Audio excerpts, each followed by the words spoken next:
লা ইলাহা ইল্লাল্লাহ লা ইলাহা ইল্লাল্লাহ। একটু মোহব্বত একটু আওয়াজ দিয়ে পড়েন লা ইলাহা ইল্লাল্লাহ লা ইলাহা লা ইলাহা ইল্লাল্লাহ লা ইলাহা ইল্লাল্লাহ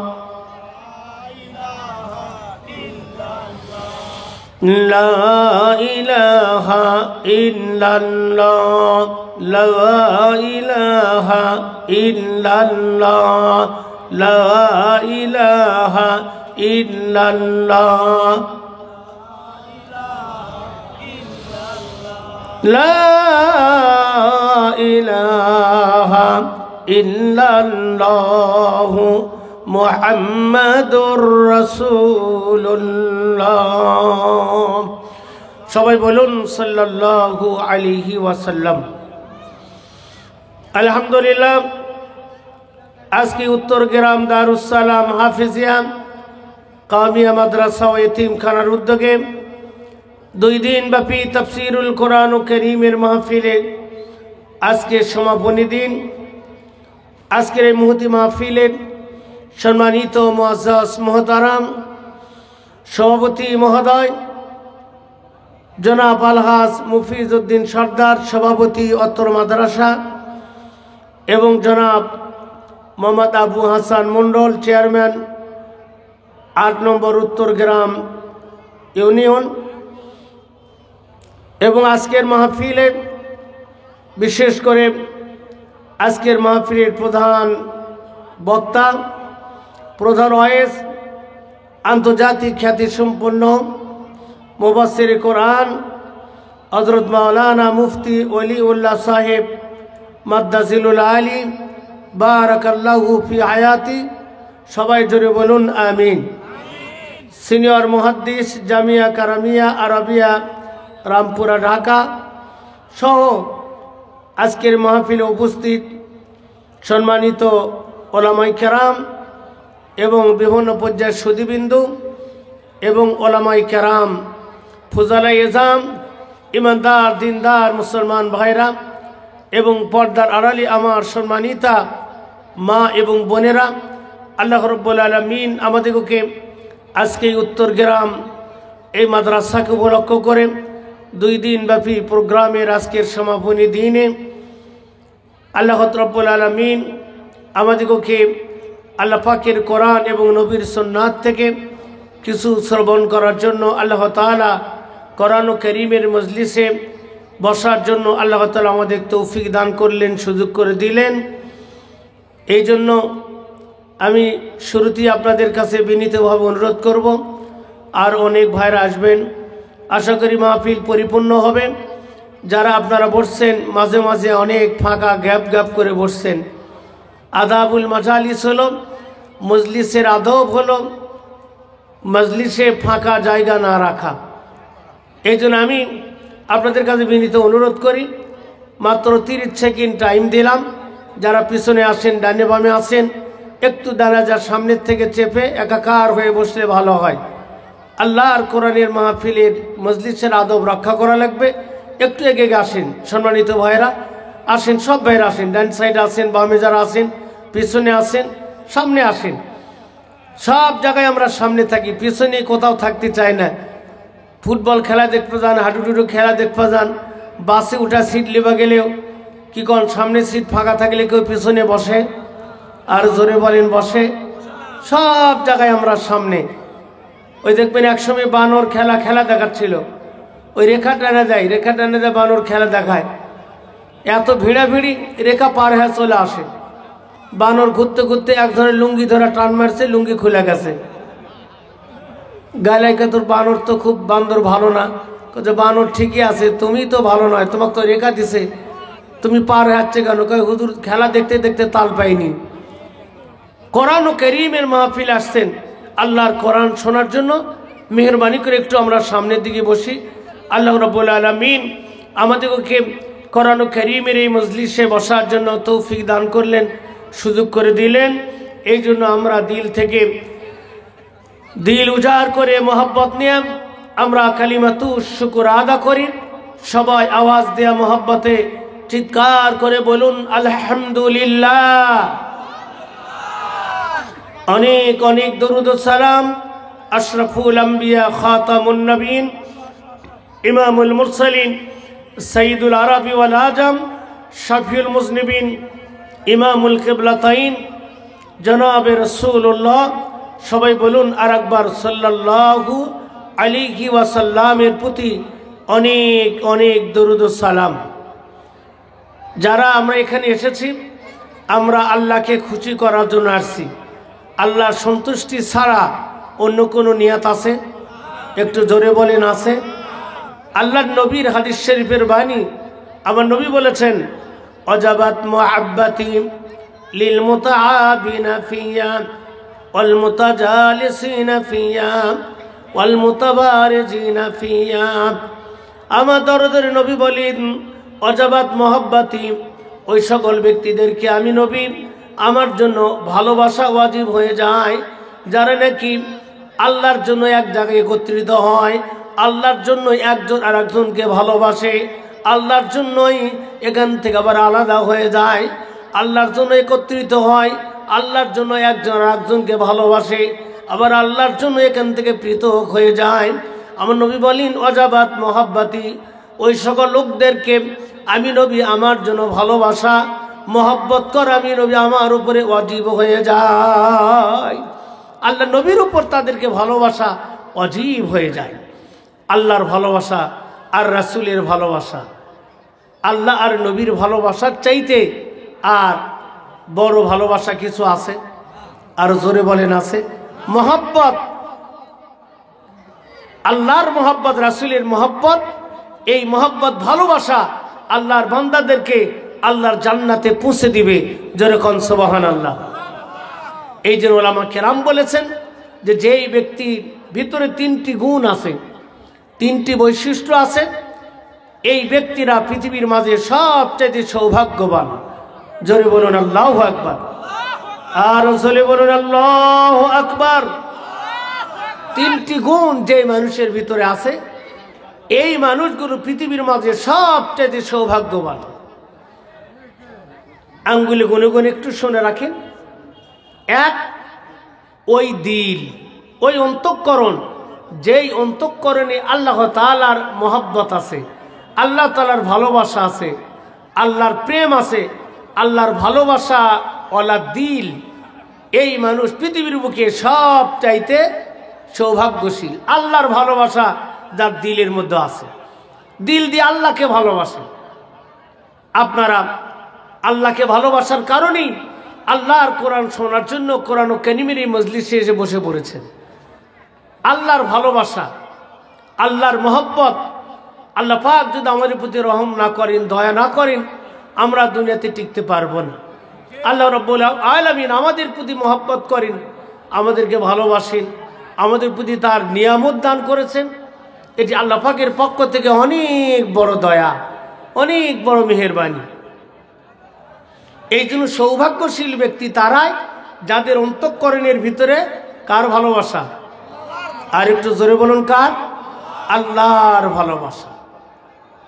আল্লাহর ভালোবাসার তুলনা পৃথিবীতে হয় না। অন্তঃকরণের ভিতরে আল্লাহর ভালোবাসা যেই সকল বান্দার ভিতরে থাকে, ওই সকল বান্দারা আল্লাহর হুকুম পালনে অলসতা করে না, আল্লাহর হুকুম মান্য করার ব্যাপারে তাদের অমনোযোগী হয় না। এই যে শীতের সময় সকালে ফজরের আজান হয়ে গেলে আরামের বিছনাকে লাথি মারা উজু বানায় আল্লাহর ঘর মসজিদে যায়, কার মহব্বতে? আরো জোরে বলুন কার মহব্বতে? আল্লাহর মহব্বতে। আল্লাহর ভালোবাসা থাকার কারণে মসজিদে দৌড় মারে, মাদ্রাসায় ছুটে আসেন। এই জন্য উলামা কেরাম বলেন যে যেই দিলের আল্লাহর ভালোবাসা আছে, আল্লাহর মহব্বত আছে, এই ব্যক্তি বড় সৌভাগ্যশীল। যেই দিলের আল্লাহর মহব্বত নাই, আল্লাহর ভালোবাসা নাই, বলে এই ব্যক্তি ক্ষতিগ্রস্ত। দুই নম্বর গুণ হলো ওই জবান। আল্লাহ তাআলা যাকে এমন জবান দান করেছেন, এমন জিহ্বা দিয়েছেন, যেই জবানে, যে জিহ্বায় আল্লাহর জিকির জারি আছে। সুবহানাল্লাহ বলবেন না? যেই জবানে আল্লাহর জিকির আছে, আল্লাহকে ডাকে, আল্লাহকে স্মরণ করে, রাস্তা চলতে ফিরতে উঠতে সব সময় পড়ে সুবহানাল্লাহ, আলহামদুলিল্লাহ, লা ইলাহা ইল্লাল্লাহ, আল্লাহু আকবার। নবী বলেছেন যে আল্লাহর কাছে আহাব্বুল কালামি ইলাল্লাহ আরবা। নবী বলেছেন আল্লাহর কাছে অতি প্রিয় কালিমা শব্দ চারটা। আহাব্বুল কালামি ইলাল্লাহ আরবা, আল্লাহর কাছে অতি প্রিয় বাক্য হলো চারটি। কি কি? নবী বলেছেন সুবহানাল্লাহ, আলহামদুলিল্লাহ, লা ইলাহা ইল্লাল্লাহ, আল্লাহু আকবার। কি কোন সবার জানা নাই? সবাই আমরা জানি না? সবাই জানি, কিন্তু পড়ার টাইম নাই। আহারে, আপনি চলতে ফিরতে উঠতে বসতে সব সময় পড়তে পারবেন সুবহানাল্লাহ, ওযু লাগবে না, আলহামদুলিল্লাহ, লা ইলাহা ইল্লাল্লাহ, আল্লাহু আকবার। কি কোন আজ থেকে একটু নিয়ত করা যাবে যে হুজুর দোকানপাটে বসতে চলতে ফিরতে অন্য গল্প গুজব বাদ দেয় সুবহানাল্লাহ, আলহামদুলিল্লাহ, লা ইলাহা ইল্লাল্লাহ, আল্লাহু আকবার। বলে ওই জবান, যেই জবানে আল্লাহর জিকির আছে, যেই জবানে আল্লাহর জিকির হয়, যেই জবান থেকে জিকির যত বেশি হয়, আসমান থেকে ওই বান্দার উপরে আল্লাহ পাকের রহমত তত বেশি আসতে থাকে। এই জন্য আল্লাহর আসমান থেকে রহমত নাজিলের জন্য আল্লাহর জিকির বেশি হওয়া দরকার। আমাদের দেশ থেকে দেখতে গেলে 15-16 বছর আমরা একটা জুলুম নির্যাতনের অবস্থান থেকে আল্লাহ আমাদের পরিত্রাণ দান করেছেন, কিছু বান্দার জিকিরের দ্বারা, কিছু বান্দার চোখের পানির দ্বারা। ঠিক না ব্যাঠিক? এমন এক অবস্থা আমাদের ছিল, এরকম প্রোগ্রাম আমরা ইচ্ছা মতো সব জায়গায় করতে পারিনি। কি কোন ঠিক না ব্যাঠিক? একটি প্রোগ্রাম করতে গেলে ওই নেতাকের বাড়ি ঘুরতে ঘুরতে স্যান্ডেল ক্ষয়ে গেছে। বিজ্ঞাপন ছাপানোর পর কোনো নেতার নাম আকপাস হচ্ছে, তার মাহফিল হয়নি। এরকম রেকর্ড আমার বগুড়াতে ছিল। আল্লাহ রাব্বুল আলামিন রহম করেছেন, দয়া করেছেন। কিসের দ্বারা? কিছু আল্লাহর বান্দাদের কান্না, কিছু আল্লাহর বান্দাদের ত্যাগ, কিছু আল্লাহর বান্দাদের জিকির, এর কারণে আল্লাহ তাআলা আমাদের প্রতি রহম করেছেন, দয়া করেছেন। যে দয়া রহম করে একটা পরিবেশ আমাদের সামনে আল্লাহ পাক দিয়ে দিয়েছেন, এটাকে ধরে রাখার জন্য আমাদেরকে আমল আলা হতে হবে। আল্লাহর কোরআন কায়েমের জন্য, আল্লাহর দ্বীন জিন্দা হবার জন্য একদল ইমানদার বান্দার দরকার আছে না নাই? সিটার, বাটপার, বেনামাজি, এই সকল বান্দার দ্বারা আল্লাহর দ্বীন কোরআনের শাসন আসবে না। একদল ইমানদার নেককার যারা আল্লাহকে ভয় করে, ওয়ালাউ আন্নাহুম আমানু ওয়াত্তাকাউ লাফাতাহনা আলাইহিম বারাকাতিম মিনাস সামাই ওয়াল আরদ। আমার আল্লাহ তাআলা বলেন, কোন ভূখণ্ডের, ওয়ালাউ আন্না আহলাল কুরআ, কোন ভূখণ্ডের মানুষেরা, কোন ভূখণ্ডের কোন এলাকার আল্লাহর বান্দারা যদি ইমানদার হয়, তারা যদি মুমিন হয়, আর যদি আল্লাহকে ভয় করে চলে, আল্লাহর ভয় অন্তঃকরণের মধ্যে থাকে, তারা যদি ইমানদার হয়, মুমিন হয়, আর আল্লাহকে ভয় করে চলে, লাফাতাহনা আলাইহিম বারাকাতিম মিনাস সামাই ওয়াল আরদ। আমার আল্লাহ বলেন, ওই ভূখণ্ডবাসীর জন্য, ওই গ্রাম্যবাসীর জন্য আল্লাহ তাআলা আসমান এবং জমিনের সকল বরকতের দরজা খুলে দেন। আল্লাহ পাকের আসমান এবং জমিনের সকল বরকতের দরজা আল্লাহ পাক খুলে দেন। কার জন্য? ইমানদার বান্দাদের জন্য, আর মুত্তাকি, আল্লাহকে ভয় করে চলে এমন বান্দার জন্য। এই জন্য সম্মানিত ভাইরা আমার, আমরা আমাদের চলার পথে আমরা ভয় করব কাকে? আর একটু জোরে বলতে হবে, কাকে? আল্লাহকে। আল্লাহ দেখে, আমরা আল্লাহকে দেখতে পাই না। ওই আল্লাহর ওই অবয়ব ভয় আমার কলিজার মধ্যে জাগ্রত রাখা, আল্লাহর মহব্বত অন্তঃকরণের মধ্যে যে জায়গা দিতে পারেন, তাহলে আপনি কামিয়াব। এক সাহাবীর জীবনী পড়তেছিলাম, হযরতে সালমান ইবনে ইয়াসার একজন যুবক সাহাবী, হজের সফর জন্য, হজ করার জন্য বের হয়ে পড়েছে। সঙ্গে একজন সাথী ছিল, দুইজন সাথী একসঙ্গে বের হয়ে পড়েছে। বের হয়ে পড়ার পরে আবওয়া নামক এলাকায়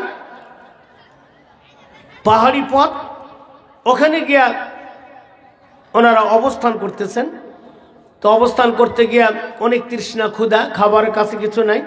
দুইজন সাথী, দুইজন যুবক, একজন আর একজনকে বলছে যে ভাই আমরা একটু বিশ্রাম নেই, এই তাঁবুতে বসে একটু আমরা খানা পিনা করে একটু রেস্ট করে আবার আমরা রওনা দিই। বলছে আমাদের কাছে টাকা আছে, পয়সা আছে, কিন্তু খাবার তো নেই। দুইজন মাশওয়ারা করে একজনকে বলছে তুমি বাজারে যাও, টাকা পয়সা তাকে দিছে, বাজার থেকে তুমি কিছু খাবার নিয়ে আসো। আল্লাহর ওই বান্দা বাজারে চলে গেছে খাবার নেবার জন্য। আর এই সালমান ইবনে ইয়াসার ইনি ওই তাঁবুর ভিতরে চুপ করে বসে আছে, বসে আল্লাহকে ডাকতেছে, আল্লাহর জিকির করতেছে। পাশে বেদুইনদের বসবাস, গ্রাম্য এলাকার যে বাড়িঘর থাকে, আরবিতে এদেরকে বেদুইন বলা হয়। এই বেদুইনের গ্রাম ঘরের বাড়িঘরের থেকে একটা যুবতী মহিলা, একজন যুবতী মহিলা উপর থেকে নিচে তাকায় দেখে তাঁবুর ভিতরে একটা যুবক, সালমান বিন ইয়াসার। আর সেই যুবক অত্যন্ত টকটকা ঝকঝকা যুবক, চেহারা অত্যন্ত সুশ্রী। ওই উপর থেকে নিচের দিকে তাকায়, তাঁবুর ভিতরে যুবককে দেখতেছে। যুবক ওই দিকে তাকায়নি। একজন পুরুষ আর একজন নারী, একজন আর একজনের দিকে তাকালে, তাকাতাকি করলি সওয়াব না গুনাহ? জোরে বলেন, সওয়াব না গুনাহ? গুনাহ।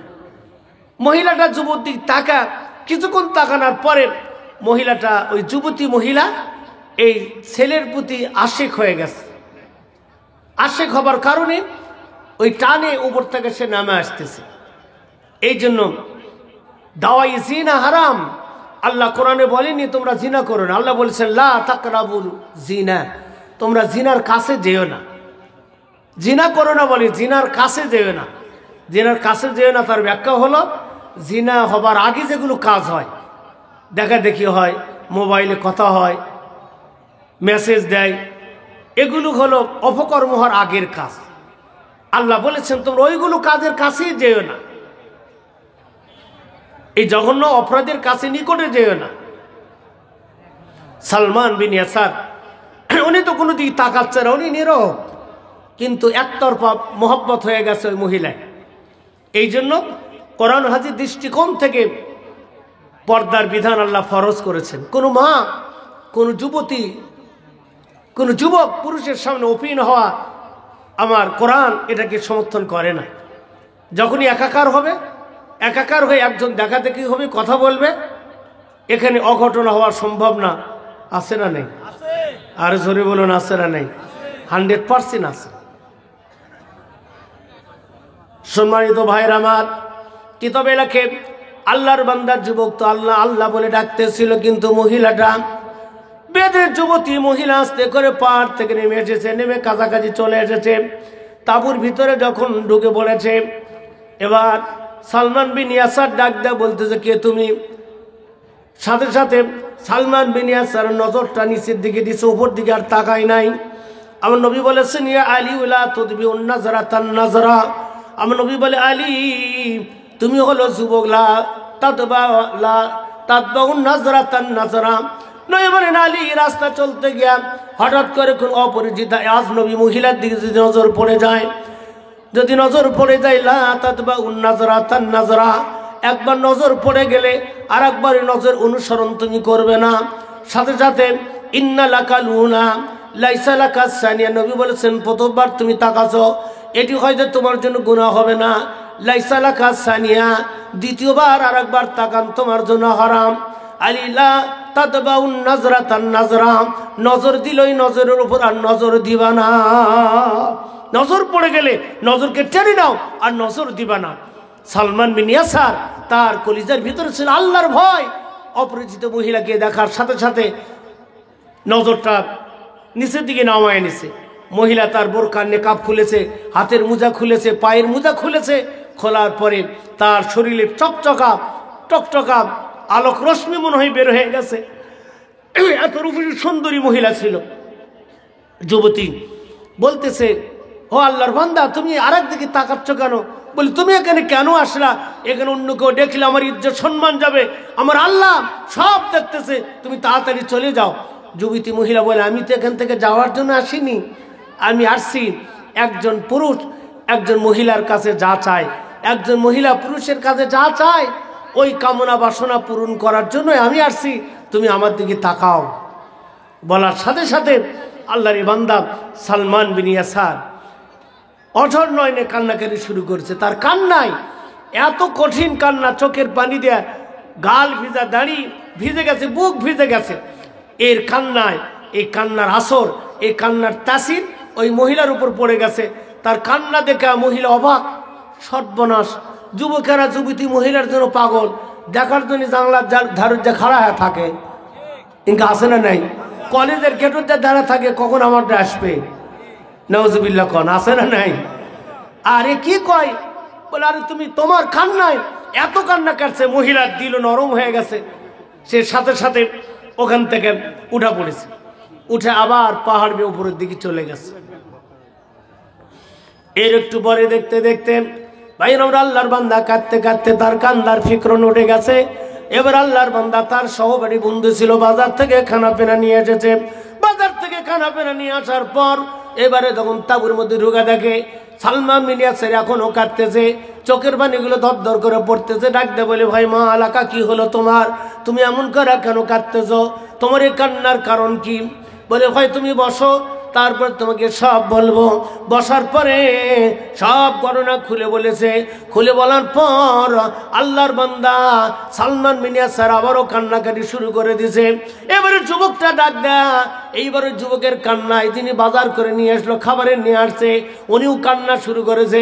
কিছুক্ষণ কান্নার পরে এইবার সালমান বিন ইয়াসার জিজ্ঞাসা করে, ভাই মা আলাকা, তোমার আবার কি হলো? আমি না এই জন্য কাঁদতেছিলাম, একটা অপকর্ম আমার সামনে চলে এসেছিল, আল্লাহ আমাকে হেফাজত করেছে, আমি বড় কান্নায় জড়িত হয়ে গেলাম। আল্লাহ না জানে আমার কত অপরাধ লিখলো, গুনাহ লিখলো। ভাই তুমি কেন কান্দো? আল্লাহর বান্দা কেঁদে কেঁদে বলে, ভাই আমি এই জন্য কাঁদতেছি, যদি তুমি বাজারে চলে যেতা আর আমি যদি এই জায়গায় থাকতাম, আর রূপসী যুবতী মহিলা আমার কাছে এমন করে যদি আমাকে প্রলোভন দিত, আমি বাঁচতে পারতাম না, আমি নিজকে কন্ট্রোল করতে পারতাম না। ভাই এই জন্য আমি কাঁদতেছিলাম। আল্লাহু আকবার। এদের দিলের ভিতরে কার ভয় ছিল? আরো যেরকম কার ভয়? আল্লাহর। বাংলার জমিনে একদল মানুষকে আল্লাহ ভীতি, খোদা ভীতিওয়ালা, ইমানদার, নেককার, মুত্তাকি বান্দাদের একদল তৈরি হওয়া দরকার, যাদের দ্বারা কোরআন কারিমে বাংলাদেশে আল্লাহর কোরআনের বিধান, আল্লাহর কোরআনের আইন, আল্লাহর কোরআনের শাশ্বত পায়গাম জারি হওয়ার জন্য এরকম তাকওয়া, খোদা ভীতিওয়ালা আল্লাহর বান্দাদের দরকার আছে না নেই? এগুলো রাস্তাঘাটে তৈরি হয় না, এগুলো তৈরি হয় এরকম মাদ্রাসায়। এই যে উত্তরগ্রাম মাদ্রাসা আপনাদের, এই যেই মাদ্রাসায় আল্লাহর দ্বীন শিক্ষা দেওয়া হয়, কোরআন পড়ানো হয়, কোরআন কারীম তালিম দেওয়া হয়, এখান থেকে এই স্বর্ণের মানুষ, এই তাকওয়াপন্থী মানুষ এখান থেকে বের হবে। এই জন্য এই মাদ্রাসাগুলোর দরকার আছে না নাই? কিতাবে লেখে, এখানে শেষ নয়। আল্লাহর বান্দার দুইজনই খানাপিনা করার পরে, বিশ্রাম করার পরে রওনা দিয়েছে পবিত্র মক্কা শরীফে, হারাম শরীফে গিয়ে তোয়াফ করেছে। তোয়াফ করার পরে এই সালমান বিন ইয়াসার এ আল্লাহর ঘরের পাশে হজরে আসওয়াদের নিকটে, তখন তো এত লোকের ভিড় ছিল না, চাদর পাড়া ওখানে শুয়ে পড়েছেন। ওনাকে ঘুম ধরে গেছে, ঘুম পাড়তেছে।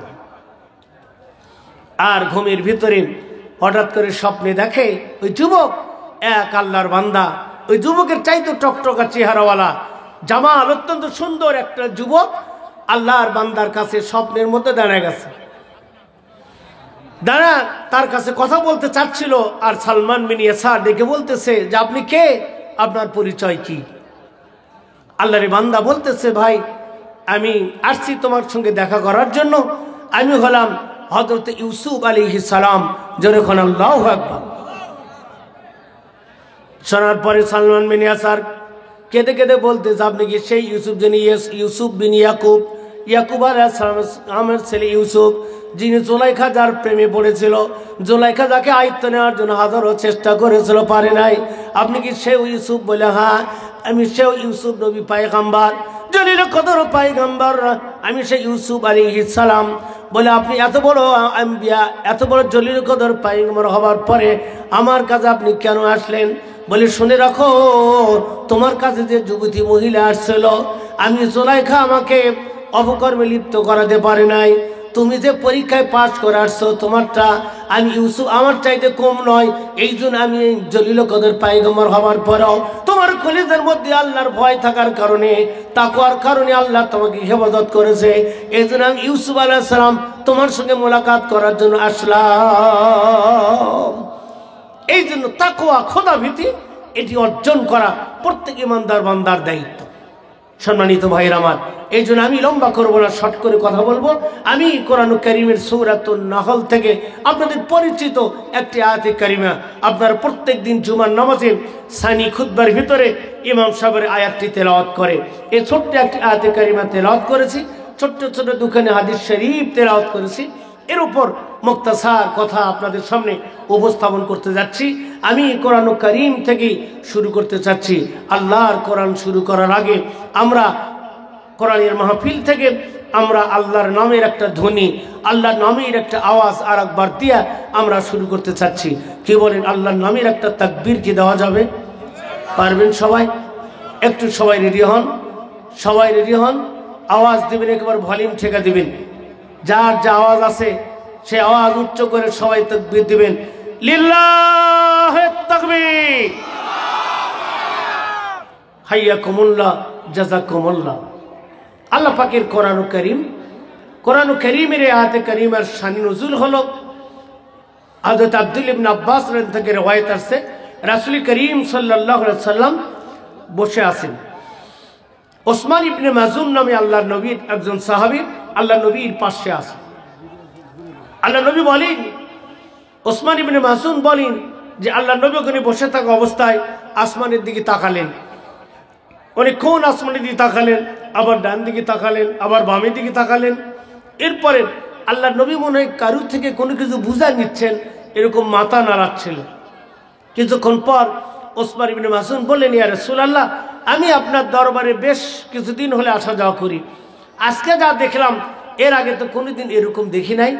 আপনি আসমানের দিকে তাকালেন, ডানে তাকালেন, বামে তাকালেন, আমার দিকেও একবার তাকালেন, আর আপনি এরকম মাথা ইশারা দিয়ে মনে হয় কি যেন কারোর থেকে বুঝা নিচ্ছিলেন, ব্যাপারটা কি? আল্লাহ নবী বলেন, ওসমান ইবনে মাযুন, আমার কাছে এক আল্লাহ পাকের পক্ষ থেকে একজন ফেরেশতা আসছিল। ফেরেশতা এসে আল্লাহর কোরআন থেকে একটা আয়াতে কারিমা নাজিল করে গেল। এই কোরআন কারীমের আয়াতের ভিতরে গোটা কোরআন কারীমের সারমর্ম, গোটা দিন ইসলামের সারমর্ম এই আয়াতের মধ্যে আল্লাহ দিয়ে দিচ্ছে। সেই আয়াতটাই তিনি আমাকে বুঝে দিচ্ছিলেন। জোরে কোন আল্লাহু আকবার। তাফসীর ইবনে কাসিরে আসছে, সেখানে অন্য রওয়ায়াতে আসছে, আকসাম ইবনে সাইফি একটা গোত্রের সর্দার ছিল। উনি আল্লাহ নবীর কাছে আসবেন আল্লাহ নবীর সঙ্গে দেখা করার জন্য। উনি আসতে চাচ্ছিলেন, কিন্তু কওমের লোকেরা অনেকে বাধা দিয়েছেন, আসতে দেয়নি। আকসাম সাইফি বলল, ঠিক আছে, আমি যাব না, তোমরা দুইজন প্রতিনিধি পাঠাও, আল্লাহ নবীর সঙ্গে দেখা করে আল্লাহ নবীর থেকে শুনে আমাদের কাছে আসা বলবে। দুইজন প্রতিনিধি আসলো আল্লাহ নবীর কাছে। আল্লাহ নবীর কাছে এসে বলল আমাদের কিছু নসিহত করার জন্য। আল্লাহ নবী তখন চুপচাপ ছিলেন। ইবনে কাসির আল্লাহ বলেন, ওই সময় জিবরিল আমিন আলাইহিস সালাম কোরআন কারীমের আয়াতে কারিমা নাজিল করে দিলেন। আর আল্লাহ নবী ওই আকসাম সাইফির দুইজন প্রতিনিধিকে এই আয়াতে কারিমা এটি শোনায়া দিলেন। আয়াতে কারিমা হলো, ইন্নাল্লাহা ইয়া'মুরু বিল আদলি ওয়াল ইহসান والإحسان وإيتاء ذي القربى وينهى عن الفحشاء والمنكر والبغي يعظكم لعلكم تذكرون। الله أكبر। নিশ্চয় আল্লাহ তাআলা আদেশ দিয়েছেন বিল আদলে, আল্লাহ তাআলা আদেশ দিয়েছেন ইনসাফ প্রতিষ্ঠা করার জন্য, ওয়াল ইহসান, ইহসান করার জন্য, ওয়া ইতাই জিল কুরবা, নিকট আত্মীয়দেরকে দান করার জন্য। অর্থাৎ আয়াতে কারিমের মোরাল হলো আল্লাহ পাক আয়াতে কারিমের ভিতরে 3টি কাজের আদেশ করেছেন আর 3টি কাজকে নিষেধ করেছেন। 3টা আদেশ আর 3টা নিষেধ।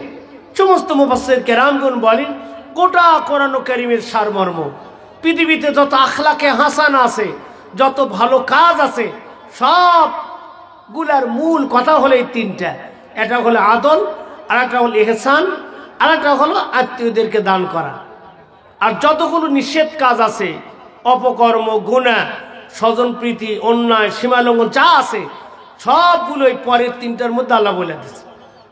আমি মরাল শুধু একটা একটা করে ছোট সংক্ষিপ্ত করে আপনাদের একটু বলি, আপনারা একটু কান ফেলে একটু শুনে একটু মনে রাখি, নিজেরা আমরা যেন এগুলো পালন করতে পারি সেদিকে একটু খেয়াল করি। আল্লাহ পাকের প্রথম আদেশ হলো আল্লাহ পাক নির্দেশ দিয়েছেন বিল আদলি। মুফাসসির কেরাম বলেছেন আদলের 1 নম্বর ব্যাখ্যা হলো তাওহীদ, একত্ববাদী। আল্লাহ পাক নির্দেশ করেছেন তোমরা একত্ববাদী হও, এক আল্লাহকে মানো, এক আল্লাহ ছাড়া অন্য কারো ইবাদত করা যাবে না, তোমরা তাওহীদপন্থী হও।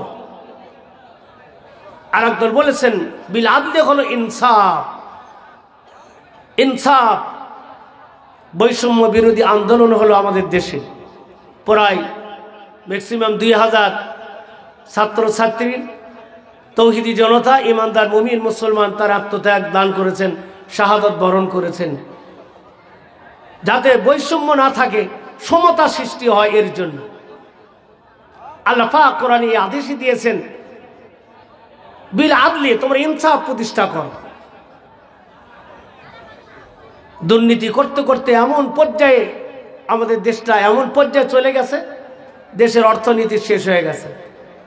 যে যত দুর্নীতি করবে দেশ থেকে তাকে তত তাড়াতাড়ি ভাগা লাগবে, পলায়ন করা ছাড়া বুদ্ধি নেই।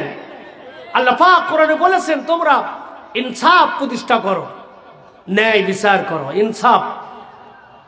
গত সময়গুলিতে ইনসাফ ছিল, আর জোরে বলে ইনসাফ ছিল, ন্যায় বিচার ছিল না, অহংকার ছিল, দুরাত্মা ছিল, সীমালঙ্ঘন ছিল, বাড়াবাড়ি ছিল, অত্যাচার ছিল, সম্মানিত মানুষের সম্মানকে হরণ করা ছিল। কথা ঠিক না ব্যাঠিক? আল্লাহ পাক নির্দেশ দিয়েছেন যে তোমরা ইনসাফ প্রতিষ্ঠা করো। ওয়াল ইহসান, 2 নম্বর হল ইহসানের আদেশ করেছেন। ইহসানের ব্যাখ্যা অনেক লম্বা, শর্ট করে বলি। ইহসান হলো ব্যবহার, আপনার সঙ্গে আরেকজনের ব্যবহার, একজন মুমিন আরেকজন মুমিনের ব্যবহার সৌজন্যমূলক আচরণ হবে। হাদিসের ভাষায় ইহসান বলা হয়েছে, ইহসান হলো আনতা আবুদাল্লাহ, তুমি আল্লাহর ইবাদত করবে এমন ভাবে কান্নাকা তারাহু, যেন তুমি আল্লাহকে দেখতেছো। সুবহানাল্লাহ বলবেন না? তুমি এমন ভাবে ইবাদত করো যেন তুমি আল্লাহকে দেখতেছো। আইল্লাম তাকুন তারাহু ফাইন্নাহু ইয়ারাকা, তুমি যদি আল্লাহকে দেখতে না পাও তাহলে তুমি এতটুকু মনে করবে যে আল্লাহ তাআলা তোমাকে দেখতেছে। তাও সুবহানাল্লাহ নাই? ইবাদত আপনি করেন, নামাজ, তাসবিহ, তাহলিল, জিকির যাই করেন, করার এরকম মনে করতে হবে যে আল্লাহকে আমি দেখতেছি। তা যদি না হয় এমন খেয়াল করতে হবে আল্লাহ আমাকে দেখতেছে। এই চিন্তা চেতনা যদি আপনার মনের ভিতরে সৃষ্টি হয়, আপনার নামাজের ভিতরে তাসবিহ, তাহলিল, কোরআন তেলাওয়াত সর্ব জায়গায় আপনার একটা আলাদা অবস্থান হবে। মূল বিষয় হলো কোরআন সুন্নাহর আলোকে আমাদের জীবন গড়তে হবে, আমাদের মন মানসিকতাকে চেঞ্জ করতে হবে। আমাদের দেশে ঘর লাগবে, বাড়ি লাগবে, ব্যবসা লাগবে, টাকা লাগবে, সব লাগবে, কিন্তু এগুলো করব, এগুলোর ভিতরে আমি দিলকে নিমজ্জিত করব না। আমার যাত্রা আমি চাকরির মাধ্যমে আখিরাতকে তৈরি করব, আমার এই ব্যবসার মাধ্যমে আখিরাত বানাবো, আমার জমি চাষের মাধ্যমে আখিরাত তৈরি করব। আমাদের মহাযাত্রা হলো আল্লাহর দিকে। কাইফা তাকফুরুনা বিল্লাহি ওয়া কুনতুম আমওয়াতান ফাহইয়াকুম সুম্মা ইউমীতুকুম সুম্মা ইউহয়ীকুম সুম্মা ইলাইহি তুরজাউন। আমার আল্লাহ রাব্বুল আলামিন বলেন, তোমরা কেমন করে আল্লাহকে অস্বীকার করো? তোমরা কাইফা তাকফুরুনা বিল্লাহ, আল্লাহকে কি করে তোমরা কুফরি করতে পারো? অথচ কুনতুম আমওয়াতান, তোমরা মৃত ছিলা, নাথিং বাই জিরো, তোমাদের কিছুই ছিল না। আজ থেকে 100 বছর আগে আমরা কেউ দুনিয়াতে ছিলাম? কুনতুম আমওয়াতান, তোমরা মৃত ছিলা। আমার আল্লাহ কোরআনে বলেন, মুফাসসির কেরাম বলেন, আমার আল্লাহ বলেন ফাহিয়াকুম ফিল আরহামি, আমি আল্লাহ তোমাদেরকে তোমার মার পেটের মধ্যে আমি আল্লাহ জীবিত করে দিলাম। 4 মাস বয়স যখন আল্লাহ মার পেটের ভিতরে ওই রুহের জগৎ থেকে আত্মা না মার পেটের মধ্যে দিয়া সন্তানকে জীবিত করে দিল। কে জীবিত করলো? আল্লাহ। এরপর আবার দুনিয়াতে আসার পরে তোমাদের আমি আল্লাহ তোমাদের মৃত্যু দিব, আবার আমি আল্লাহ তোমাদেরকে কিয়ামতের দিন আবার জীবিত করব, লিল জাযা, প্রতিদান দেওয়ার জন্য। এই জন্য মূল বিষয় হলো যে আল্লাহ পাককে আমরা এমন ভাবে ইবাদত করব, ডাকবো যেন আল্লাহ আমি দেখতেছি না, আল্লাহ তাআলা আমাকে দেখতেছে। এই জন্য অবয়বটা হবে দুনিয়ার সব কাজ করব, করাকালীন সময় আমাদের টার্গেট হবে দুনিয়া না আখেরাত। বলে লক্ষ্য হবে দুনিয়া না আখেরাত? আখেরাত, কবর, পরকাল, আখেরাত আমার টার্গেট। আল্লাহর সাথে আমার মুলাকাত হবে, আমি চলতেছি, আমি আল্লাহর দিকে মুহাজাত্তারা। قال رسول الله صلى الله عليه وسلم من أحب لقاء الله أحب الله لقاءه। আমার নবী বলেন মান আহাব্বা লিকা আল্লাহ, যে নাকি আল্লাহর সাক্ষাৎকে ভালোবাসে, আল্লাহর সঙ্গে মুলাকাতকে ভালোবাসে, আমার মৃত্যু হলে মৃত্যুকে অপছন্দ করে না। মান আহাব্বা লিকা আল্লাহ, আল্লাহর সঙ্গে সাক্ষাৎকে ভালোবাসে, আল্লাহর সঙ্গে সাক্ষাৎ হওয়াকে মহব্বত করে, মৃত্যু আসলে তার ভয় নাই, আল্লাহর সাক্ষাৎকে পছন্দ করে। আমার দরদি নবী বলেন আহাব্বাল্লাহু লিকাহু, আল্লাহ তাআলা ওই বান্দার মুলাকাতকে পছন্দ করে। মৃত্যুর মাধ্যমে আল্লাহর কাছে আপনি চলে যাবেন, এটা যদি আপনি পছন্দ করেন। মৌত হোক, মৌত আসবে, মৃত্যুর জন্য আমরা তৈয়ার, আল্লাহ পাক দিবে, আমি সন্তুষ্ট খুশি, আল্লাহর সাক্ষাৎকে আমি পছন্দ করি, আল্লাহ তাআলা আপনার সাক্ষাৎকে পছন্দ করবে। আমান কারিহা লিকা আল্লাহ, আমার নবী বলেন যে আল্লাহর সাক্ষাৎকে অপছন্দ করে, আল্লাহর সঙ্গে মোলাকাতকে পছন্দ করে না, মৃত্যু হবে তাড়াতাড়ি এটাকে পছন্দ করে না, মৃত্যু থেকে পলায়ন করতে চায়। আমার নবী বলেন মান কারিয়া লিকা আল্লাহ, আল্লাহর সাক্ষাৎকে যে পছন্দ করে না, কারিহাল্লাহু লিকাহু, আল্লাহ তাআলা তার সাক্ষাৎকে পছন্দ করে না। মোরাল বিষয় হলো আল্লাহর সঙ্গে মোলাকাত হওয়া যদি আপনি পছন্দ করেন, আল্লাহ আপনাকে ইজ্জতের মউত দিবে, শহীদি মৃত্যু দিবে, আল্লাহ আপনার মৃত্যুতে শান্তিদায়ক মউত আপনার দিবে। আর যদি আল্লাহর সঙ্গে মোলাকাতকে আপনি পছন্দ না করেন, আল্লাহর সঙ্গে দেখা করা পছন্দ না করেন, কবরে যাওয়াকে যদি পছন্দ না করেন, আল্লাহ তাআলা আপনার সাক্ষাৎকে পছন্দ করবে না, আপনার মৃত্যু হবে বেইজ্জতের মৃত্যু, আপনার মউত হবে বড় কষ্টের মৃত্যু। এই জন্য আমাদের দুনিয়ার থেকে যাওয়া, এখানে আমরা চিরদিনের জন্য আসিনি, আমরা যাব কবরের জগতে, আখেরাত, পরকাল আমাদের আসল টার্গেট। এই জন্য সন্তুষ্ট, আল্লাহর সঙ্গে মোলাকাতের জন্য তৈরি থাকা, সাক্ষাতের জন্য তৈরি থাকা। আপনারা শুনেছেন এক উলামা কেরাম কিতাবের মধ্যে লিখেছেন, একই দেশ, একটাই দেশ, দেশের রাষ্ট্রপ্রধান যিনি প্রেসিডেন্ট হয় ভালো হয়, না হলে শয়তান হয়। তো এই প্রেসিডেন্ট সবচেয়ে বড় শয়তান। আল্লাহ নাই, রাসূল নাই, পরকাল নাই, আল্লাহর সঙ্গে মোলাকাতের চিন্তাই নেই, মরবে এটার ধারণাও নেই। সেনাবাহিনী সব বের হয়ে পড়েছে ঘোড়ার উপর, সামনে মালাকুল মউত সোয়াল ফকিরের বেশে দাঁড়া গেছে, দাঁড়া ঘোড়ার লাগাম ধরছে, ধরে বলছে আমাকে কিছু দাও। বাদশাহ পিঠে ছটকা ছিল, ছটকা চাবুক বার করছে, শট বলছে আমি দেশের প্রেসিডেন্ট, আমি বের হচ্ছি সেনাবাহিনী নিয়ে, আর আমার সামনে ফকিরের বাড়ি কুটি, আমার ঘোড়ার লাগাম ধরা কয় আমাকে কিছু দাও, এ ফকিরের বাড়ি কুটি। এর তখন দেখে আস্তে করে ফকির কানের কাছে যা বলতেছে আনা মালাকুল মউত, আমি আজরাইল আলাইহিস সালাম। আল্লাহু আকবার বলেন। আচ্ছা, কেউ যদি এখনই আসে আমার কানে কানে, আপনার কানে যদি কয় আমি মালাকুল মউত, তাহলে কি বোঝা যাবে টাইম আছে না গেছে? আচ্ছা, আর কোন গল্প চলবে ওখানে? আনা মালাকুল মউত। এই জালিম বাদশা ডাকদা বলে ভাই মালাকুল মওত আপনি হন ভাই, একটু শান্ত হন ভাই, লাফালাফি করেন না, দেরি করেন ভাই, আমার ঘোড়ার লাগামটা ছাড়া দেন, আমার প্রোগ্রামটা আমি শেষ করে আসি ভাই, আমার ছেলে মেয়ে আছে ভাই, সংসার আছে, আমার রাষ্ট্রীয় দপ্তরগুলো বন্টন করার অনেক কাজ আছে ভাই, অন্তত 8টা দিন সময় দিলে ভালো হবে, 8টা দিনের ভিতরে সব কমপ্লিট করে নিব ভাই, এরপরে তুমি আসো ভাই, একটু আমাকে টাইম দাও। কারোবার অনুরোধ যদি করে মালাকুল মওত ফিরে যাবে।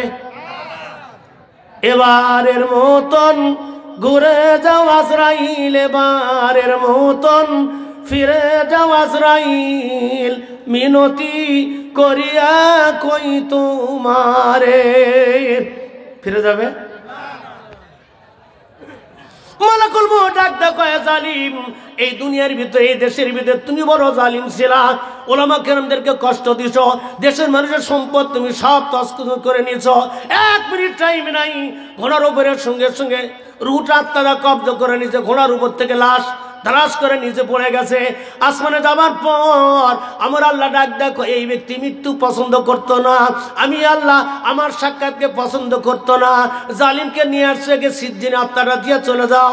দেখো আমার আর এক আল্লাহর বান্দা, ওই দেশে তার বিল্ডিং নাই, টাকা নাই, নেতাগিরি নাই, পদবি নাই, আমার এক প্রিয় বান্দা আছে, রাস্তাঘাটে ঘাটে আসতে যাও, আল্লাহর ওই বান্দা, আমার এই বান্দার আত্মাটা তুমি নিয়ে আসো। মালাকুল মওত রাস্তায় দাঁড়িয়ে গেছে, দেখা যায় একটা দরবেশ মার্কা বান্দা, মাথায় টুপি আছে, জুব্বা গায়েদার জুব্বা, পাগড়ি পরা, আস্তে আস্তে বান্দা আসতেছে, চুপে চুপে আসে না, জবান দিয়া জিকির আছে, যে জবানে জিকির আছে ওই জিকিরওয়ালা বান্দা বড় সৌভাগ্যশীল। আল্লাহর বান্দা পড়তেছে সুবহানাল্লাহ, আলহামদুলিল্লাহ, লা ইলাহা, সুবহানাল্লাহ, আলহামদুলিল্লাহ, লা ইলাহা, সুবহানাল্লাহ, আলহামদুলিল্লাহ, লা ইলাহা।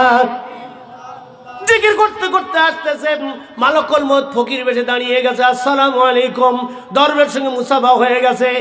ডাকদা বলে, দরবেশ ভাই, আমি একজন সাইল ভাই, আমি একটা ফকির, আমি মিসকিন, আমাকে কিছু একটু দাও ভাই, আমি একটু সাহায্য চাই। এবার দরবেশ বান্দা, ফকির বান্দা যিনি, আস্তে করে পকেটে হাত দিতে, ডানে ভাই নিচে পকেট তছনছ করে খোঁজা।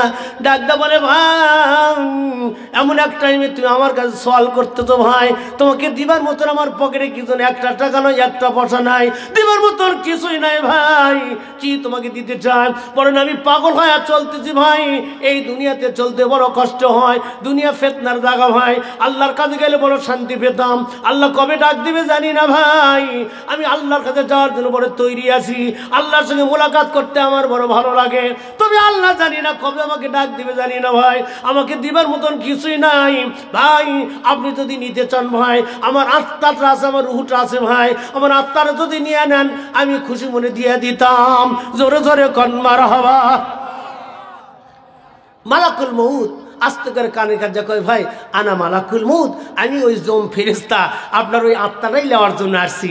আল্লাহর বান্দা কয়, আলহামদুলিল্লাহ, আলহামদুলিল্লাহ কবেন না? এখন যে মালাকুল মওত আসে কাছে কয়, ভাই আমি মালাকুল মওত, তৈরি হও, আলহামদুলিল্লাহ কবেন না, দৌড় মারবেন? ভাইয়ের আমার কিতাবে খুললে দেখে আল্লাহর বান্দা, আল্লাহর বান্দা ডাকতে বলে, ভাই আপনি আসছেন বড় ভালো হয়েছে ভাই, আর দেরি নয়। মালাকুল মওত কয়, ভাই আল্লাহ আপনাকে ইজ্জতের মওত দিতে বলেছে ভাই, কতদিন টাইম স্যার, 1 দিন না 2 দিন না 5 দিন, আপনাকে মাহালত দিতে বলেছে, সময় দিতে বলেছে ভাই, কতটুকু সময় চান? দরবেশ কেঁদে কেঁদে কয়, আহারে আমার আল্লাহ আমাকে ডাকতেছে, আমি কার জন্য সময় চাবো?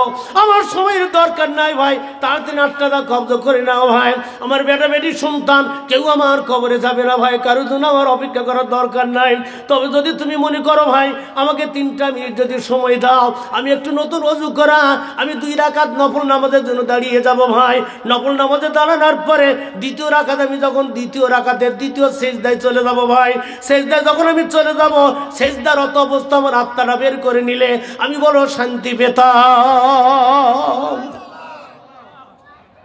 ইজ্জতের মওত না বেইজ্জতের মওত? আল্লাহর সঙ্গে মোলাকাত করার জন্য যদি তৈরি থাকেন, আল্লাহর সঙ্গে দেখা করার জন্য যদি রেডি থাকেন ভাইরা আমার, আল্লাহর কাছে যাওয়ার জন্য যদি তৈরি থাকেন, আল্লাহ সম্মানের সাথে নিবে।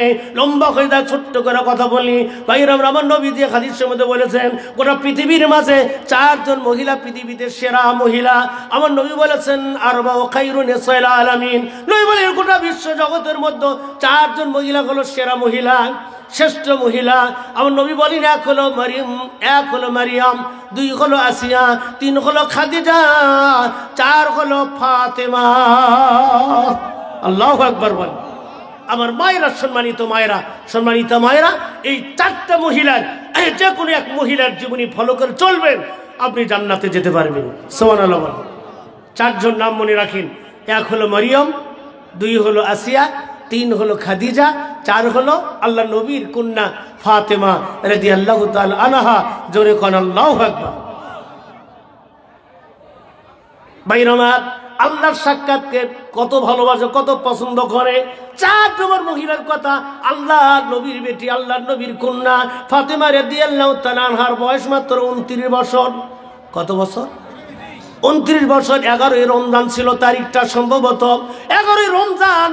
ভাইরা আমার, সেহরি খাওয়ার আগে, রান্না বান্না করার পরে তাহাজ্জুদের নামাজ আদায় করে সেহরি খেয়েছে। স্বামী স্ত্রী একসঙ্গে সেহরি খেলো। হযরত আলী পৃথিবীর মাঝে দিন আসাদুল্লাহিল গালিব, আলী আর ফাতেমা 2 জন সেহরি খাওয়ার পরে, ভাইরা আমার, সেহরি খাওয়ার পরে কিছু সময় আছে, ফাতেমা রাদিয়াল্লাহু তাআলা একটু ঘুমে গেছে, সামনে একটু ঘুম ধরে গেছে। ফাতেমা যখন চোখে ঘুম এসে গেছে, এরপরে ফজরের নামাজ পড়েছে। ফজরের নামাজ আদায় করার পর হযরত আলী কাররামাল্লাহু মসজিদে চলে গেছে। ফাতেমা বাসার ভিতরে নামাজ পড়েছেন। কিতাবে লেখেন ফজর আদায় করার পর হযরত আলী রাদিয়াল্লাহু বাসায় ফিরে আসলেন। বাসায় ফিরে আসার পর আলী লক্ষ্য করে দেখতেছেন হযরত ফাতেমা কোথায়। ফাতেমা জায়নামাজের দিকে খেয়াল করে দেখে হযরত ফাতেমার জায়নামাজ খালি, জায়নামাজের উপরে কেউ নাই, মুসাল্লার উপরে কেউ নাই। হযরত আলী কিংকর্তব্য বিমূঢ় হয়ে গেছে। দাঁড়িয়ে চিন্তা করল, আরে আমার সঙ্গে যতদিন বিবাহ হয়ে গেছে ফাতেমার চিরাচরিত নিয়ম ফজরের নামাজ আদায় করা। যতক্ষণ সূর্য উদয় না হয়ে গেছে হযরত ফাতেমা তিনি জায়নামাজ থেকে উঠতো না। নামাজ পড়ার পরে তাসবিহ তাহলিল কোরআন কারীমের তেলাওয়াতে রত থাকতো। যখন বেলা উঠে যেত 10 মিনিট 12 মিনিট 15 মিনিট পর এশাকে নামাজ পড়ার পরে ফাতেমা জায়নামাজ থেকে উঠতো। আজকে ফজর পড়ার পরে আমি বাসার মধ্যে ঢোকার পরে দেখি ফাতেমা জায়নামাজে নাই। এর জীবনে এমন কোনো ব্যতিক্রম ঘটনা ঘটে নাই। আজকে ফাতেমা কই গেছে? আলী কিংকর্তব্য বিমূঢ় হয়ে ডানে বাঁয়ে তাকাতাকি করে খুঁজতে লাগলো ফাতেমাকে।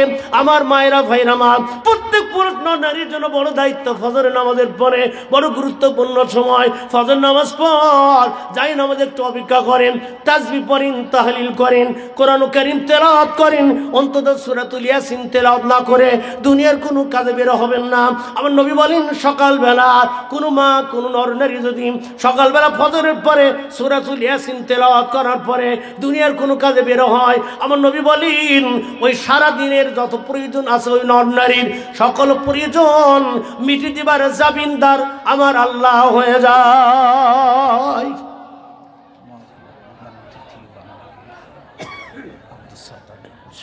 আমাদের আজকের মাহফিলের প্রধান অতিথি আব্দুল সাত্তার নান্নু সাহেব, আমরা মাহফিলের পক্ষ থেকে তাকে মোবারকবাদ জানাই।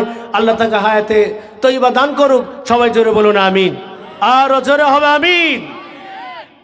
হযরত আলী বলেন আমি কিংকর্তব্যে বিমূঢ় হয়ে গেলাম। লক্ষ্য করতে করতে দেখি, হঠাৎ করে লক্ষ্য করে দেখি কিসিন নবীর রান্নাঘরের দিকে ফাতেমাকে দেখা যায়। ফাতেমা রান্নাঘরের ভিতরে। আলী বলেন আমি তার কাছে চলে গেলাম। কাছে যাওয়ার পর দেখি ফাতেমা অনেকগুলো আটা এক জায়গায় করেছে। অনেকগুলো আটাকে খামির বানায় রুটি বানানোর প্রস্তুতি নিতেছে। আর আমার বাড়ির যত কাপড় চোপড় আছে সব কাপড় চোপড়গুলো এক জায়গায় করেছে, মনে হয় পরিষ্কার করার জন্য প্রস্তুতি নিতেছে। হযরত আলী বলেন আমি কাছে গিয়ে দাঁড়িয়ে গেলাম। দাঁড়িয়ে যাওয়ার পরে আমি ডাকতে বললাম ইয়া ফাতেমা তো মা লাখেন, এ ফাতেমা তোমার কি হলো? আজকে ব্যতিক্রম ঘটনা কেন?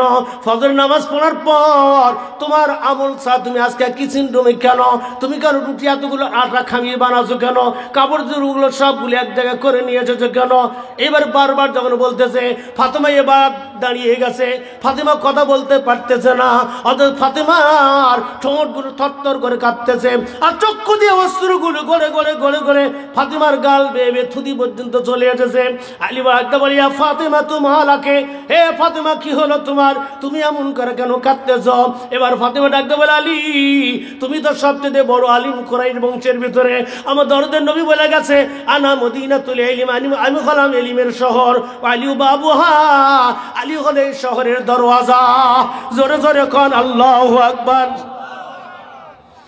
ফাতেমা ডাকতে বলে আলী তুমি ভালো বুঝবা, আজকে সেহরি খাওয়ার পরে যখন একটু ঘুমে গেছিলাম, একটু তুন্দরা ভাব যখন হয়ে গেছে, আমি স্বপ্নের ভিতরে দেখি আমার আব্বাজান আরবের বিশ্ব নবী মুরুদুলাল আল্লাহর নবী আমার বিছানার শিওরে দাঁড়িয়ে গেছে, দাঁড়িয়ে ডাকতে বলে মা তোমাকে আমি আগেই বলে এসেছিলাম আমার বংশের ভিতরে আমি নবী বিদায়ের পরে আমি তোমাকে বলেছিলাম আলা তার দিনা, হে ফাতেমা তুমি কি সন্তুষ্ট নয়, তুমি কি খুশি নয়, আমি বিদায়ের পরে আমার বংশের ভিতরে তোমার সঙ্গে আমার সবচাইতে আগে মোলাকাত হবে। ফাতেমা তোমার কি মনে নাই? ও ফাতেমা তুমি আলীর সঙ্গে আজকে সেহরি খেয়েছ, কিন্তু মনে রাখো সারাদিন সব কাজ কারবার গোছ গাছ করে দিয়া তুমি রেডি হয়ে যাও, অথচ আলীর সঙ্গে তুমি সেহরি খেয়েছ, কিন্তু আমি নবী তোমার আব্বার সঙ্গে তোমার ইফতার হয়ে যাবে। অথচ আলীর সঙ্গে তুমি সেহরি খাইছো, কিন্তু তোমার ইফতার হবে আমার সঙ্গে জান্নাতে। মারহাবা কোন, আর জোরে হবে মারহাবা। চোখে পানিগুলো গাল বেয়ে বেয়ে পড়তেছিল। আলী ডাক কই ফাতেমা তুমি কাঁদতেছো কেন? এই স্বপ্নের তাবির তো এত রূপ বোঝা যায়, আমার সঙ্গে তুমি সেহরি খাইলা, কিন্তু ইফতারের আগে তোমার দুনিয়ার থেকে বিদায় হয়ে যাবে, মৃত্যু তোমার সুনিশ্চিত, এটাই তো বোঝা যায়, তবে তুমি কাঁদতেছো কেন? ফাতেমা ডাকতে বলে আলী আমার এই কান্না কষ্টের কান্না নয়, আল বুকা আল ফারার ভিতরে একটা কথা আছে, আল বুকা আল ফারা, অনেক সময় খুশির জোরে মানুষ কান্দে, আনন্দের চোটেও মানুষ কান্দে, দুঃখে কান্না আছে আবার সুখেও কান্না আসে। আজ ফাতেমা ডাকতে বলে আলী আমার এই কান্না আমার কষ্টের কান্না নয়, আমার খুশিতে কান্না, আমি আল্লাহর সঙ্গে মোলাকাত হব, আমার আব্বাজানের সঙ্গে মোলাকাত আমার হবে, আমার ইফতার হবে আমার আব্বাজানের সাথে, আমার এটা কষ্টের কান্না নয়, আমার এটা আনন্দের কান্না। আলী আটাগুলো আমি রেডি করে নিছি, আমি চলে যাও বিদায় হয়ে, আমি বিদায় হবার পরে তোমাকে রান্না কে করে দিবে, তোমাকে খাবারের ব্যবস্থা কে করে দিবে? এদিন আমি অনেকগুলো আটা খামির বানায় 10-15 দিনের জন্য আমি রুটি বানাইয়া রেখে যেতে চাচ্ছি, কাপড়গুলো আমি পরিষ্কার করে রেখে দিতে চাচ্ছি, অন্তত কিছুদিন যেন তোমার কষ্ট না হয়। আমার সম্মানিত মায়ের আমার গভীরভাবে লক্ষ্য করুন, কান ফেলে শোনেন, কিছুক্ষণের ভিতরে কথা হতেছিল। ভাইয়ের আমার কিতাবে লেখে এমত অবস্থায় হাসান আর হোসাইন দুই ইমাম ছোট ছিল, দুইজনই কাছাকাছি চলে গেছে। আব্বা মা কেন কাঁদে? আপনার চোখে পানি দেখা যায়। ফাতেমা ডাক দেয়া বলে ও সন্তান আমাদের কাছে চলে আসে। আলী বলে না আমাদের কথা বলতে দাও, তোমরা দুইজন চলে যাও আল্লাহর নবীর কাছে, নানার কাছে চলে যাও তোমরা। কোনে দেখুন কিতাব পাইরামার আল্লাহর নবী বলেছেন আল আম্বিয়াউ আহিয়াউন ফি কুবরিহিম, নবীরা তাদের কবরের মতো জিন্দা। আল্লাহু আকবার বলেন।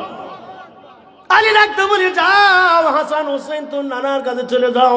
কিতাবে লেখে মদিনায় মাঝে মাঝে হাসান আর হোসেন দুই ভাই চলে যেত আল্লাহর নবীর রওজায়। এত কড়া নিরাপত্তা ছিল না, এইবার হাসান হোসেন আল্লাহর নবীর রওজার উপরে চলে যেত, রওজায় গিয়ে কবরের উপর বসতো, খোলার মতন বসতো। আর আল্লাহ নবী নাকি কবরের ভিতর থেকে অর্থাৎ হাসান আর হোসেনকে ইলহাম করতো, হাসান হোসেনের সঙ্গে আল্লাহর নবীর কথা হতো।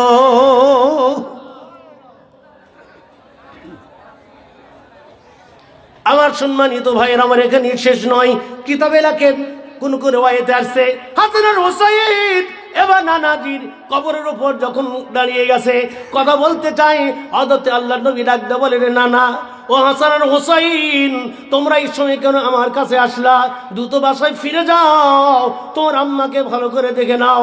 আব্বা বাবা মার চেহারার দিকে একবার তাকালে মান নাজারা নাজরাতান রহমা, মান নাজারা ইলা আবওয়াইহি, যে নাকি পিতামাতার চেহারা দিয়ে একবার রহমতের নজরে তাকায়, কাতাবাল্লাহু লাহু হাজ্জাতাম মাবরুরা, তার আমলনামায় একটি কবুল হজের সওয়াব লেখা হয়।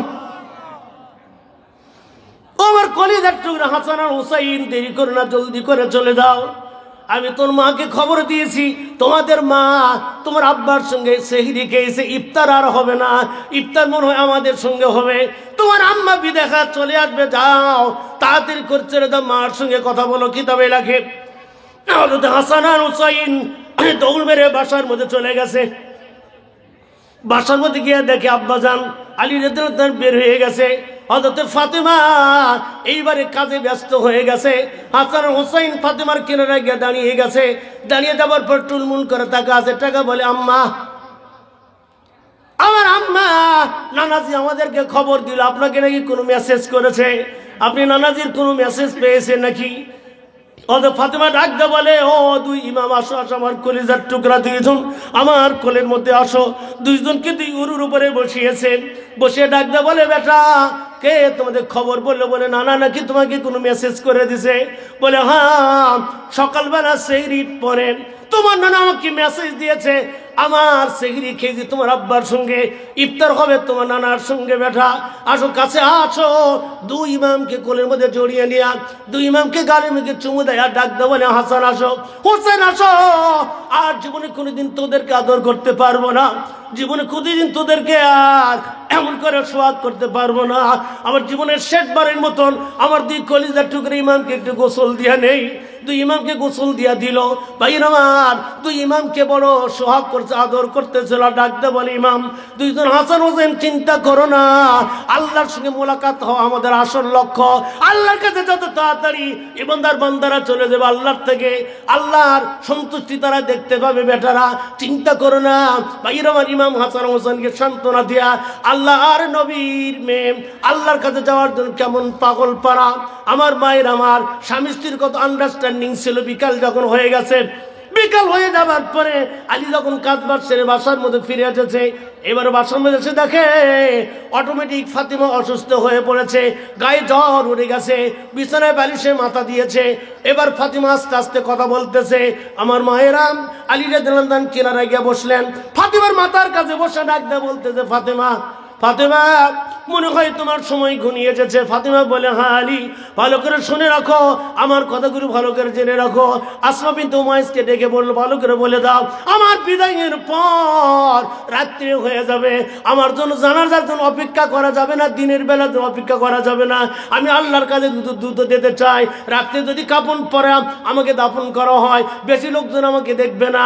আমার ইন্তেকাল করার পরও, বাইরে বিদায় হবার পরও ফাতিমা পর্দার চিন্তা করেছে। মারহাবা কন। আমাকে ওপেন থাকবে না, আমাকে কাপন পরানো থাকবে, মানুষ তাকায় দেখে এতটুকু মনে করবে ফাতিমার চার দেহটা এমন মোটা ছিল, চিকন ছিল। আমি এগুলো পছন্দ করি না, কাউরে দেখার দরকার নাই। আমার বিদায়ের পরে খুব দ্রুত লোকজন বেশি জড়ো করার দরকার নাই। যতটুকু যারা আপনারা আছেন আপনারা সঙ্গে করে নিয়ে কে গোসল দিবে, কে কবরে নামাবে, সবগুলো কথা বলে ফাতিমা বলতে আমার জন্য যেন দেরি করানো হয়, রাত্রির জন্য আমাকে কাপন পরার জন্য দাফন করে দেওয়া হয়। আলী ডাকদা বলে, ফাতেমা তুমি বিদায় চলে যাবে, কিন্তু একটা কথা শোনো। ফাতেমা ডাকদা বলে, বলেন কি বলতে চান? আলী ডাকদা বলে, ফাতেমা ভালো করে শুনে রাখো, আমার সঙ্গে তোমার যেদিন বিবাহ হয় ওই বিবাহের দিনই আল্লাহর নবী আমার মাথায় হাত দিয়ে বলেছিল, আলী শুনে রাখো, আমার ফাতেমা কলিজার টুকরা, আমার ফাতিমা, ফাতিমা তু বেদাতি, ফাতিমা এখন আমার কলিজার টুকরা। মান আগদাবা আগদাবানি, যারা নাকি ফাতেমাকে কষ্ট দিল তারা নাকি আমি নবী আমাকে তারা কষ্ট দিল, ফাতেমাকে তোমার সঙ্গে বিবাহ দিলাম। আলী ভালো করে খেয়াল করো, তোমার কথার দ্বারা কাজের দ্বারা আমার ফাতেমা যেন কোনোদিন কষ্ট না পায়। আমার ফাতেমাকে কষ্ট দিলে আমি নবী আমি কষ্ট পাবো। ফাতেমা আমার এই সংসার জীবনের ভিতরে আমার বাড়িতে তোমাকে ভালো উপসাধনী দিতে পারি নাই, ভালো কাপড় চোপড় দিতে পারি নাই, তুমি কোনোদিন আমার কাছে বায়না করো না এই দিতে হবে এই দিতে হবে, এমন যে তুমি আমার কাছে কোনোদিন করো না। আমার মা বোনের আমার নগা মহাদীপুর উত্তর গ্রাম মায়েরা ভালো, স্বামীর কাছে জেদবাদ নাই। আমার মায়ের আমার ভালো করে শুনে রাখুন, স্বামী যা আপনাকে দিবে, যা দিবে নিজে সন্তুষ্ট থাকেন, আপনার জন্য জান্নাতের দরজা ওপেন হয়ে যাবে। কিন্তু দারগা মার্কা মহিলা আছে না নাই? দারগা মার্কা কিছু মহিলা আছে, স্বামীর বাজার পছন্দ, ওই টাকা আমাকে দাও, আমি বাজারত যাবো, শাড়ি তোমার পছন্দ হবে না, তুমি বর্তমানে কি বোঝো, আমার টাকা দাও, আমি যাবো, যা করা লাগে আমি করে আসবো। টাকা টুকা নিয়ে চলে গেছে, যা দোকানে যে শাড়ি কিনা ওই ভিনিটি ব্যাগের টাকা থসে, শাড়ি টাড়ি কিনে টাকা যখন দিবে গেছে, ভ্যানিটি ব্যাগ খুলবা যা থেকে দরজা অটোমেটিক খোলা আছে। আচ্ছা টাকা আছে না চলে গেছে? হাত দেয়, দেখি টাকা নেই। তো করছে ভাই শাড়ির দাম তো ১,৫০০ টাকা, থোন আমি আসি। কোথায় আসি মানে দাম করছি, ভাবি টাকা দিয়ে যান। চার ভাই টাকা তুমি একটু থাক, একটু অপেক্ষা করে আমি আসতেছি। এদিকে তো কাম সারা হয়ে গেছে, লস করে চলে যাচ্ছে বাড়ির দৌড় মারে আসা, ঘরের মধ্যে ঢুকা, কাল চোখ ঘুরতেছে। স্বামী আসা করছে কি হলো, শাড়ি আনোনি? করছে শাড়ি একটা লিসনো লিয়া বান্দা বুন্দে দিয়া দিকে ভ্যানিটি ব্যাগের দরজা অটোমেটিক খোলা আছে, কখন কে লিসে ক পারে না। মার অগ্রগণ্য হতে পারে না। বাংলাদেশের শান্তির জন্য আগামী দিনে আমরা বাংলাদেশের শীর্ষে এমন একজন প্রধানমন্ত্রী দেখতে চাই, যিনি নারী হবে না, যিনি একজন পুরুষ হবে। জোরে করে আল্লাহু আকবার। এমন এক মানুষকে আমরা দেখতে চাই, যিনি বাইতুল মুকাররমের ইমামতি করতে পারে। সম্মানিত ভাইয়ের আমার, কিতাবে লেখা এখানে শেষ নয়। এবার ফাতেমা আলীর কথা যখন শেষ হয়ে গেছে, ফাতেমা এবার শুয়ে থেকে চোখের পানি ছেড়ে দিছে। ফাতেমা কেঁদে কেঁদে বলে, আলী তুমি তো জানো না, আমার সঙ্গে যখন তোমার যেদিন বিবাহ হয়, আমার আব্বা যেন আমার মাথায় হাত দিয়া আমাকে বরকতের দোয়া দেয়া বললো, ফাতেমা ভালো করে শুনে রাখো, কুরাইশ বংশের ভিতরে শ্রেষ্ঠ যুবকের সঙ্গে তোমার বিবাহ দিলাম। তোমার এই সংসার দাম্পত্য জীবনে এমন কোনোদিন এমন কথা বলবে না, এমন আচরণ করবে না যে আচরণের দ্বারা তোমার আলী কষ্ট পায়, আমার আলী মনে ব্যথা পায়। অযথা কোনো বায়না ধরে আমার আলীকে কষ্ট দিবা না। ফাতেমা ভালো করে সতর্ক হয়ে যাও। ফাতেমা কেঁদে বলে, আলী আমার আব্বা আমার মাথায় হাত দিয়ে দোয়া করে তোমার কথা বারবার বলে গেছে, আমার দ্বারা যেন কষ্ট না পাও তুমি। আমার এই সংসার জীবনে না জানি কতদিন কত বায়না করেছি, আমার দ্বারা কষ্ট পেয়ে থাকলে তুমি আমাকে মাফ করে দিবা। আলী ফাতেমা বলে, তুমি আমাকে মাফ করে দিবা। হক্কানি মুমিন যদি হয়, আল্লাহর মোলাকাতকে কেউ যদি চায়, ভাইয়ের আমার, আল্লাহ পাক তাকে অত্যন্ত রহমত, অত্যন্ত বরকত, অত্যন্ত ভাইয়ের আমার শান্তি দাগ মৃত্যু তাকে দিয়ে দেয়। আমার নবীজির কথা মোতাবেক সুন্দর আগে ফাতেমা রাদিয়াল্লাহু তাআলা আনহা দুনিয়াতে বিদায় হয়েছে। বলার উদ্দেশ্য হলো, আমার সম্মানিত ভাইয়ের আমার, দুনিয়ার থেকে আমরা চলে যাব।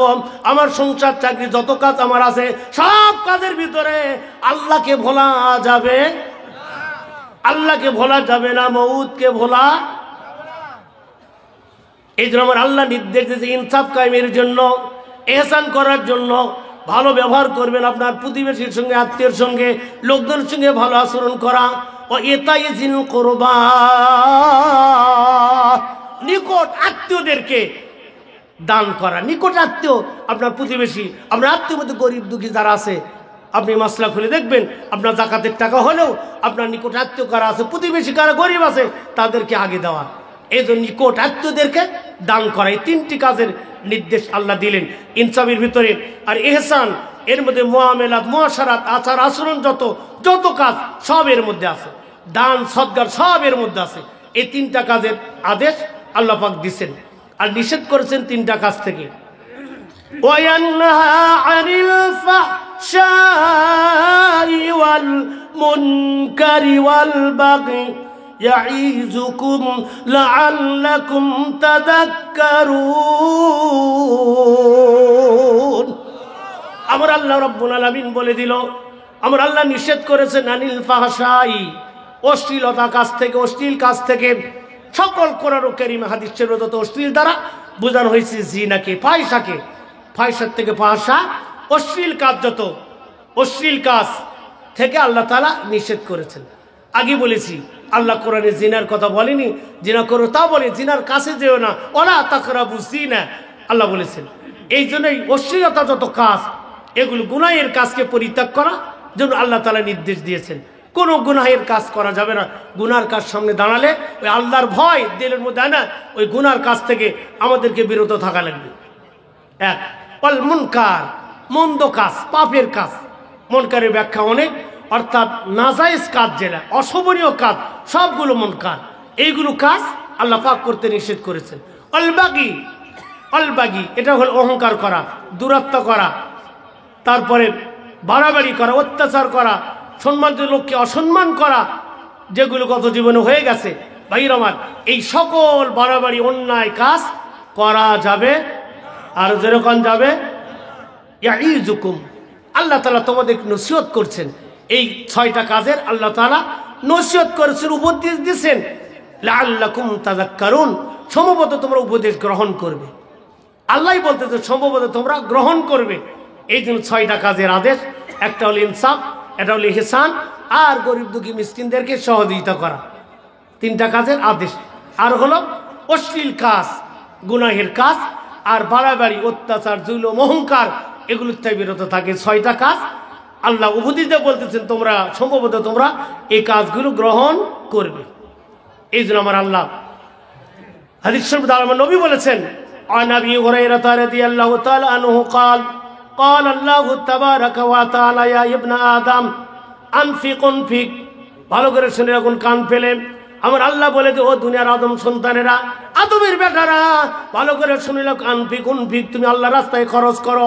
আনফিক উনফিক, আল্লাহ রাস্তায় তুমি দাও, হিসাব করে দে না, তুমি মুঠোমুঠি দাও, যা পারো তুমি বেহিসাবি দাও। আনফিক উনফিক, তুমি যদি আল্লাহ রাস্তায় দাও, যদি ধান দেন, চাল দেন, টাকা দেন, পয়সা দেন, আমার আল্লাহ আর নবীর কথা, আনফিক উনফিক, তুমি যদি দাও আল্লাহ তোমাকে দিবে। আপনি যদি না দেন আল্লাহ আপনাকে দিবে না। আল্লাহ রাস্তায় আপনি দিবেন, আল্লাহর কোরআনের জন্য দিবেন, দিনের জন্য ব্যয় করবেন, আল্লাহ আপনাকে দিয়ে দিবে।